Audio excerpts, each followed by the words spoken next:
Are you trapped in seeking? It's okay.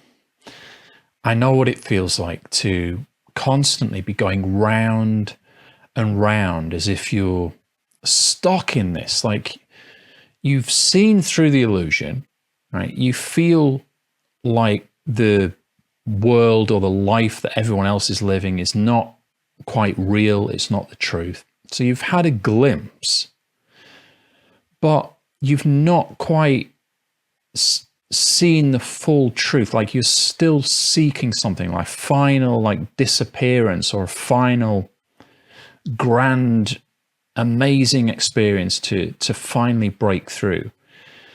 This can be a frustrating time because you're kind of caught between two lands. It's almost like you're in no man's land. You're not still fully asleep in the dream of the illusion that you're a separate self and striving after things, and you don't feel that the world or the life as most people see it is going to provide you the happiness that you want and the happiness you need. You've seen through that. But even though you've maybe glimpsed an aspect of the truth, there's still something missing. So you're in between these two stools. You're in between these two worlds, and it can be really, really frustrating for you. And I know what that's like because I was there myself during my journey. I was fortunate that for several years I was mentored by Buddhist monks, and they guided me through this. I was also taught to meditate as a child. So I was able to progress through this. But if you're stuck inside it, it can feel like a nightmare because you can't go back to your old life. I quite often get asked by people, how can I go back? How can I stop this seeking thing? I'm done with spirituality. And I tried this myself, I'll be totally honest with you. At times in my journey, I've spat the dummy out or thrown the toys out with the bathwater and just said, I'm done with this. I'm done with seeking. I'm done with this spiritual endeavor. But you cannot go back. You cannot unsee what you've seen.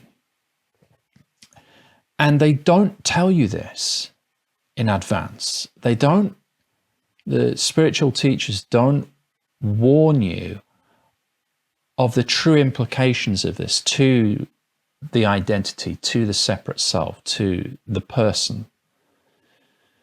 It's kind of presented, or at least the mind interprets it, awakening or enlightenment, interprets it as some grand thing. It's going to feel amazing. There's going to be some light. There's going to be some vibration, some higher energies, a new level of consciousness, and everything's going to be just incredible. That's how the mind perceives it. And in fact, it's how some teachers even talk about it. But really, it's a fire. The truth is a burning furnace which doesn't light up the individual. It annihilates the individual and renders the individual to ash and makes you finally see there was never any individual. So you don't get to take enlightenment or have ownership of awakening because there's literally nobody left after this fire of truth has had its way with you. There's nobody left. There's merely awareness, or all that there is. Now, the good news is that there's nobody left. Like, there's nobody to get harmed or hurt or feel hard done by, or there's nobody to be under any kind of illusion once it's fully been seen through. But it's not always fully seen through right away. And what ends up happening is that burning fire of truth scalds part of the so-called separate self, or it eliminates a part of that being, or feels like it is at least. And in that way, you cannot re-enter the life or the world that you've left behind. You can't just go back to doing a job and, chasing goals and just pretending that that's going to be enough, pretending that you've not seen what you've seen, pretending that, oh yeah, this feeling of knowing there's something else, having that higher consciousness, or feeling everything is one, or knowing that really this identity or this body mind isn't really the truth. Once you've not seen that, you cannot unsee it, because you're actually then lying to yourself. When you're asleep, fully asleep in the dream of, oh yeah, I'm a separate person, I go about my life and I do this, and if I get this, it'll produce happiness. Oh, it did work to an extent, but only for a few minutes or hours. Now it's gone away again. Now I'm going to have to create something else.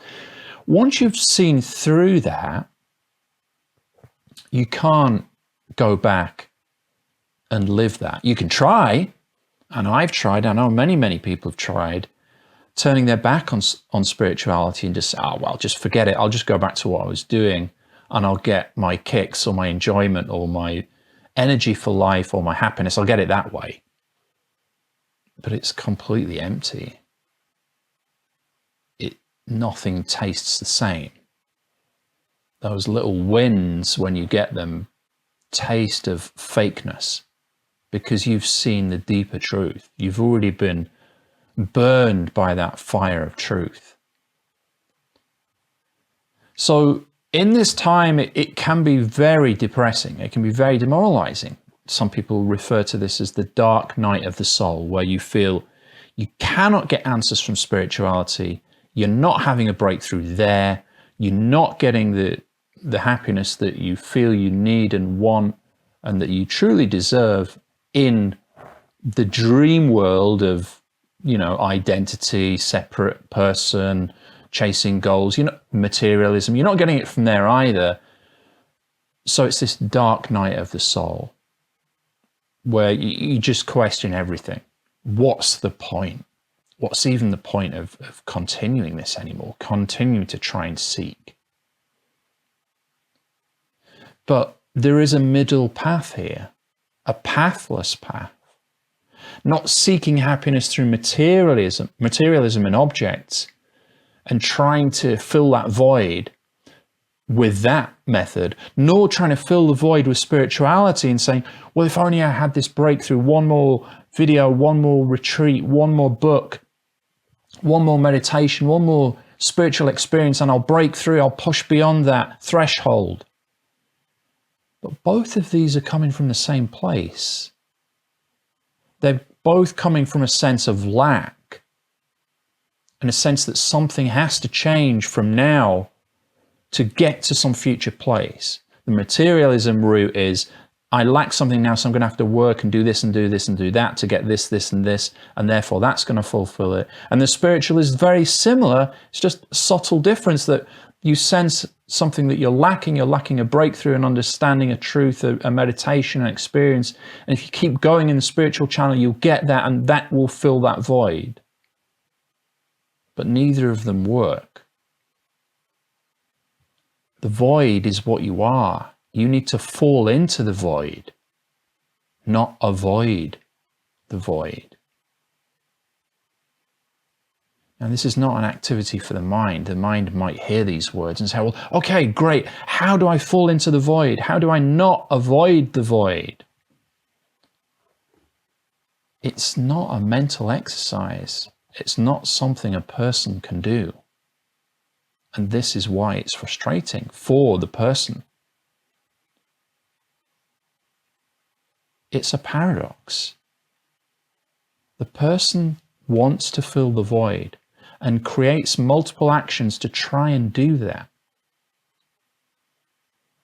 But nothing the person can do can fill the void, because the void is not to be filled. The void is your deepest recognition that you are not a person. But it's avoided diving into the void. You're trying to avoid it because there's still a connection to that personal identity. That you think there's something you can gain from all this. Where this is not a game of gaining. It's a game of losing. but not in a conventional way, not in a negative sense, but in the autumn type way of losing, where you're shedding layers, shedding the attachment to being a separate self, shedding the goals and the desire to fulfill them, and shedding the belief that attaining them will actually fulfill you in any deep and meaningful and lasting way.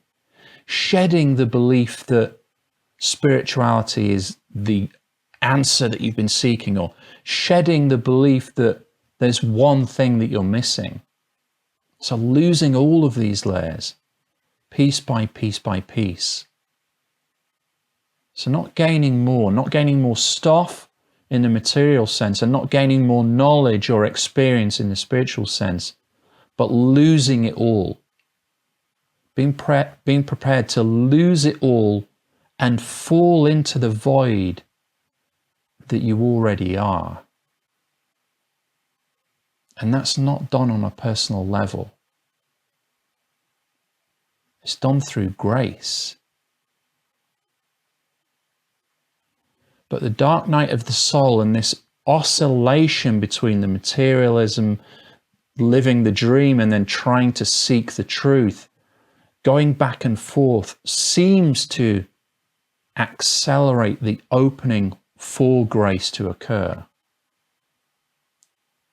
And when you hit that rock bottom where you feel there's really nothing else that could be done, because there's never anything that can be done, when you finally surrender, not at a personal level or an intellectual level, but at a cellular, visceral, universal level, when there is that deep surrender and a raising of the hands, take me now, take everything that this so-called person is. I am ready to sacrifice everything that must be sacrificed for truth to be unveiled, then so it will be unveiled to you.